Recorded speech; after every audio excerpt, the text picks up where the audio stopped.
Salam sejahtera, selamat pagi tuan-tuan dan puan yang dihormati sekalian.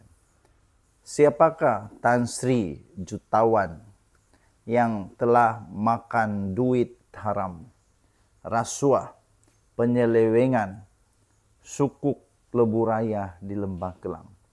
Sampai sekarang ini masih menjadi satu yang cukup misteri.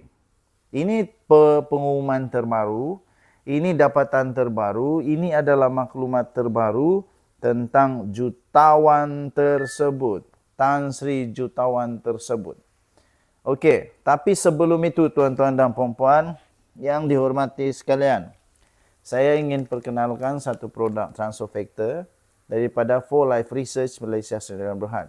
Sekiranya anda ada penyakit kencing manis, darah tinggi, gout, sakit buasir, buah pinggang dan sebagainya, dan anda ingin kekal sihat, ya. Bagi anda yang belum sakit dan mau kekal sihat, dan yang sudah sakit yang mau sembuh, inilah produk yang terbaik kerana ini produk saintis.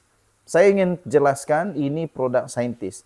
Ini bukan produk tepi jalan, produk jual di kaki lima, bukan. Ini produk saintis.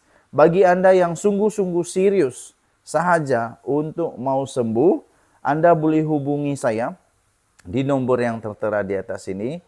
Hubungi saya boleh jelaskan kepada anda, saya boleh rekomenkan kepada anda produk mana yang paling sesuai untuk meningkatkan imun badan anda sehingga 400% supaya imun badan anda boleh menyembuhkan anda dari penyakit, ya. Imun badanlah yang menyembuhkan dari penyakit, bukan produk, bukan ubat. Ubat sangat teruk kesan dia, boleh merosakkan buah pinggang, sistem badan dan sebagainya. Kerana itu tuan-tuan dan puan, bagi anda yang serius sahaja hubungi saya boleh bantu anda. Okey. Tan Sri Jutawan masuk hospital, SPRM masih menanti.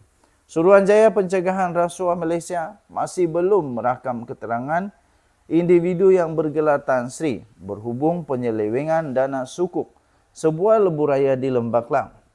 Menurut sumber, hal itu kerana Tan Sri berkenaan sehingga kini masih berada di sebuah ward hospital swasta.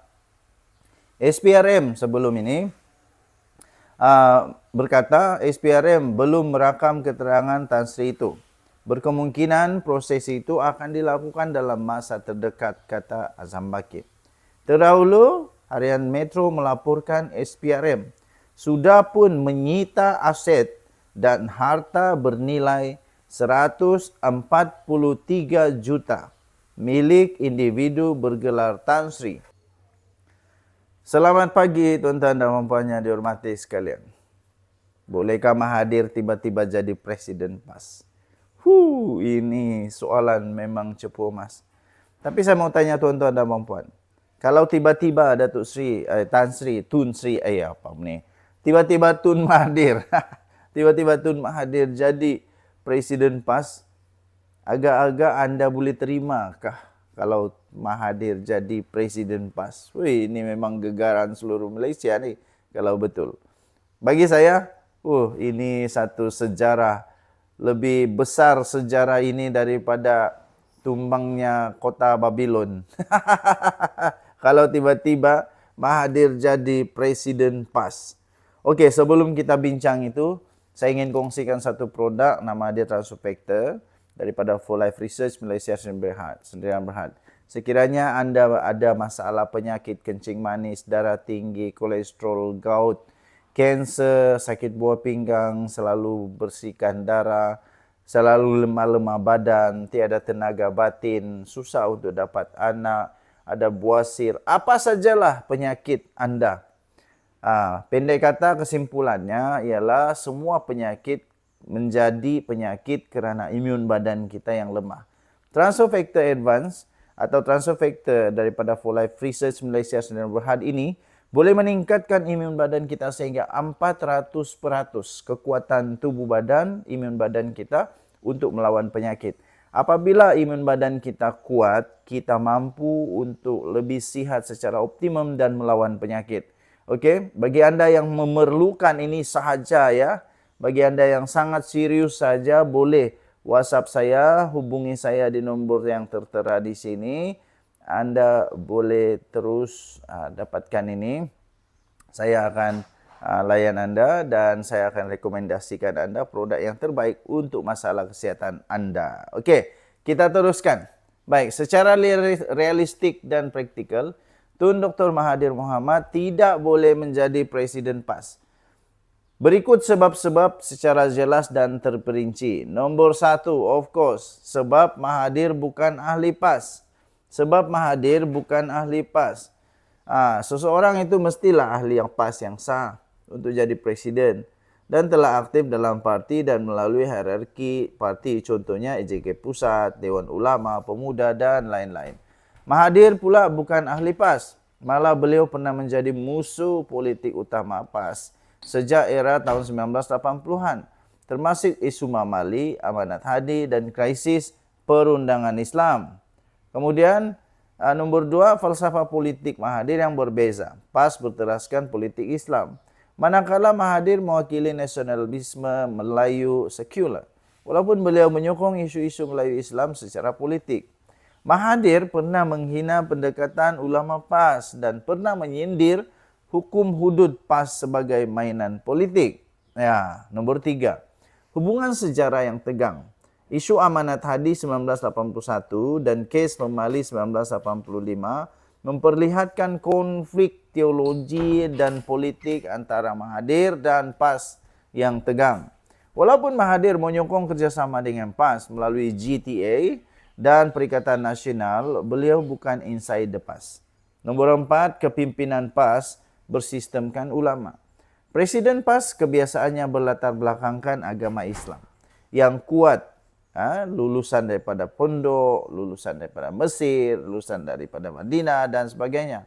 Manakala Mahathir pula bukanlah tokoh agama atau ulama. Beliau lebih dikenali sebagai teknokrat dan nasionalis.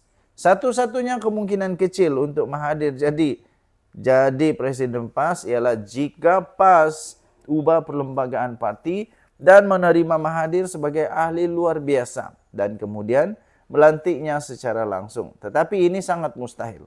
Ini sangat mustahil. Malah majoriti akar umbi PAS dijangka menentang idea ini dengan keras. Kesimpulannya, Mahathir tidak boleh dan tidak layak, tidak akan jadi presiden PAS dari segi undang-undang parti, sejarah konflik, falsafah politik dan kehendak akar umbi. Okey? Tinggalkan komen Anda, apa pendapat Anda. Dan Nadi, suara rakyat bergema di channel ini. Jangan lupa tekan butang subscribe, like dan share. Bye-bye. Salam sejahtera, selamat pagi tuan-tuan dan puan yang dihormati sekalian.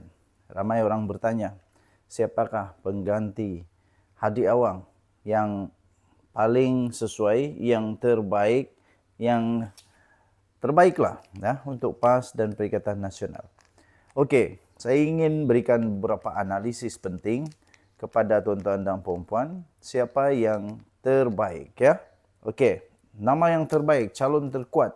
Pastinya antara calon yang betul-betul dapat menggerakkan PAS dan seterusnya menjadi pemimpin yang setidak-tidaknya mestilah lebih baik daripada Hadi Awang. Ya, mesti lebih baik daripada Hadi Awang. Tapi sebelum itu tuan-tuan dan puan-puan yang dihormati sekalian, bagi anda yang ada masalah sakit, penyakit kencing manis, darah tinggi, kolesterol, kanser, sakit buah pinggang, perlu cuci darah, buasir, susah mau dapat anak, semua itu adalah penyakit yang memang menyebabkan kita susah untuk hidup. Bagi anda yang teringin untuk sembuh, menguatkan tubuh badan, saya ada satu produk yang saya ingin kongsikan daripada For Life Research Malaysia Sdn Bhd. Ini adalah produk, nama dia Transfer Factor. Transfer Factor adalah produk saintis yang dapat meningkatkan imun badan sehingga 400% kekuatan tubuh badan untuk sembuh daripada penyakit melalui imun badan kita yang diperkuatkan sehingga 400%.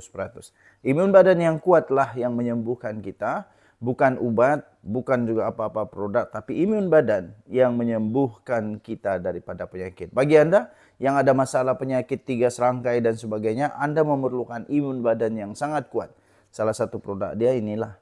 transfer factor, Riovida stick. Okey. Yang ini boleh meningkatkan tenaga kita. Okey. Sila hubungi saya, nombor telefon di sini, saya akan layan Anda. Kita teruskan. Calon terkuat pastinya Tuan Ibrahim Tuan Man yang telah menjawat timbalan Presiden PAS sejak tahun 2015 lagi dan kekal tiada cabaran sejak pemilihan pada tahun 2023. Menunjukkan bahawa ada sokongan dan kestabilan dalam kepimpinan beliau di dalam parti PAS. Beliau juga pernah memimpin strategi partis kepelbagaian iaitu DHPP untuk bukan Muslim. Menunjukkan keupayaan untuk mendekati lagi PAS kepada pengundi bukan Melayu. Seterusnya tuan-tuan dan puan, beliau juga terlibat aktif dalam isu-isu besar seperti isu ladang babi di air kuning, menunjukkan kemampuannya dalam berbicara isu rakyat secara praktikal. Saya rasa lucu juga dengan isu babi di air kuning itu. Kesimpulannya tuan-tuan dan puan, Tuan Ibrahim adalah calon semula jadi yang disokong oleh struktur parti dan berpengalaman pengurusan strategi. Calon lain yang menonjol pastinya Sanusi Madnor, bekas timbalan Presiden dan kini Menteri Besar Kedah, mengumumkan pada bulan Jun 2025 bahawa tiada sekatan untuk mana-mana calon mencabar jawatan Presiden atau timbalan, menunjukkan ia terbuka dan terima demokrasi. Dan beliau pula diterima dalam jentera di peringkat negeri seperti Kedah. Ini memberikan kredibiliti beliau dalam pentadbiran. Nombor 3 pastinya Ahmad Samsuri Mokhtar, naib Presiden PAS sekaligus Menteri Besar Terengganu sejak tahun 2018. Beliau dipercayai boleh menjadi pemimpin generasi baru, sering dinamakan sebagai calon terbaik untuk PAS pada PRU. Menurut Hadi Awang semasa pengumuman calon PRU 15 yang lalu. Pendekatannya yang lebih teknokratik dan muda mungkin dapat membuka pintu sokongan pengundi yang lebih luas. Jadi siapa calon yang terbaik, bro? Jadi, calon yang terbaik jika kriteria penting ialah kekuatan parti, dalaman parti, penerimaan ahli dan kestabilan, maka Tuan Ibrahim Tuan Man lah adalah calon yang terbaik. Tapi jika PAS ingin bergerak ke arah peremajaan dan pendekatan teknokratik, nama seperti Ahmad Samsuri Mokhtar dan Muhammad Sanusi Madnor memberikan alternatif yang relevan. Jadi tuan-tuan dan puan, siapa pilihan anda? Sila tinggalkan komen. Bagi saya, pengganti yang terbaik adalah Ahmad Samsuri Mokhtar. Yang lebih educated. Bagi saya lah. Okey, kita jumpa lagi. Bye-bye.